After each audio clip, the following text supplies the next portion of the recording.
in the novel it says on page one, but we grew up without a father, without even contemplating the necessity of one. And so Ngoma is unaware of the important contributions that having a father can provide, such as guidance, discipline, and advice, due to never having one.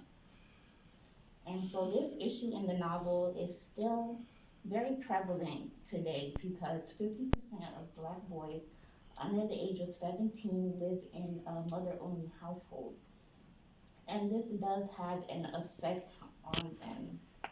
And for example, Lottie Joyner, she tells a story of how, um, so she lives next door to a family with three boys, and the father was very active in all their lives. Whenever she needed her driveway shoveled, help carrying groceries in, the father would get the boys to help. And so one day the dad died, and she says after that, the boys' lives took a completely different turn. They started getting in trouble, skipping school, getting into drugs, and so eventually none of them ever graduated high school. Two of them ended up in jail. One of them ended up in rehab. And another story I want to tell as an example is in my own family. I have a cousin. He's the same age as my brother. They're both 18 now, and they're best friends.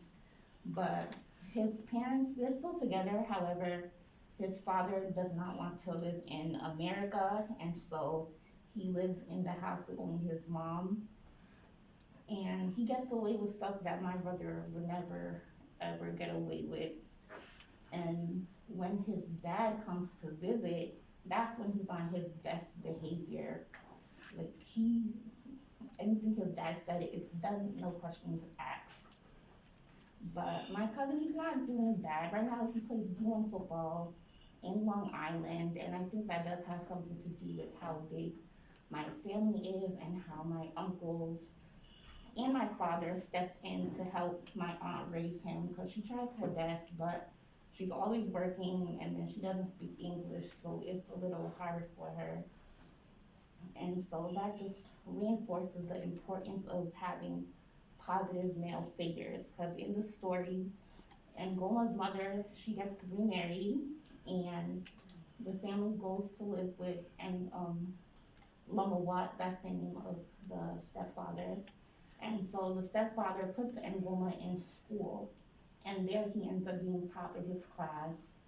He also ends up going to college, and in college he's also number one. And so yeah, due to having a positive male figure in his life, he ends up doing better. And so the second problem is bad influences. And so while in college, Ngoma, he has a girlfriend named Colette, and she's a very positive influence in his life. They study hard together, and they're both working towards their goal, and she keeps him where he's supposed to be. But then he ends up cheating on her with a girl named Camille, and Camille, she's a bad influence. She comes from money. Her father is one of the most important people in the country, so she doesn't really care about anything because she has the money from her father to do whatever she wants. And so she encourages Ngoma to drink, to lie, to go clubbing, and he ends up getting suspended from school because he was caught smoking.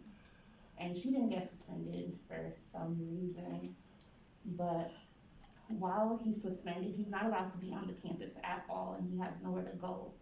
And so she convinces him to go stay with a friend, and then she also skips school to be there as well. And they go out every night, clubbing, drinking, smoking.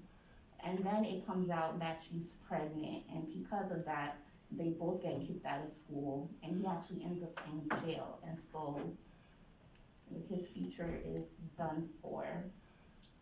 And this is also important because a lot of black boys experience peer pressure that does get them to fall off of where they're supposed to be.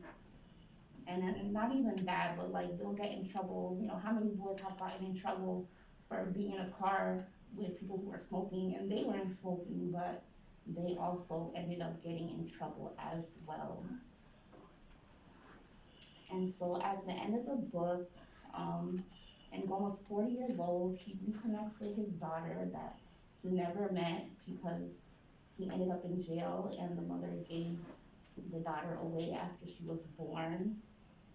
And so he ends up living as a herds boy. So everything that he worked hard for in school, he never got to use his, he didn't even get a degree. So he was there for 5 years, top of his class with nothing to show for it. And so the advice that he gives his daughter is to make good use of the present so as not to regret the past and avoid keeping for tomorrow what you can do today. Sometimes there is no next time because of what happened the first time. And this is on page 166. And that just goes to show how when black men get older, they do regret that the things that they had to go through in the past. And they wish that they were able to work harder so they could be somebody better. And that's the end of my presentation. Thank you.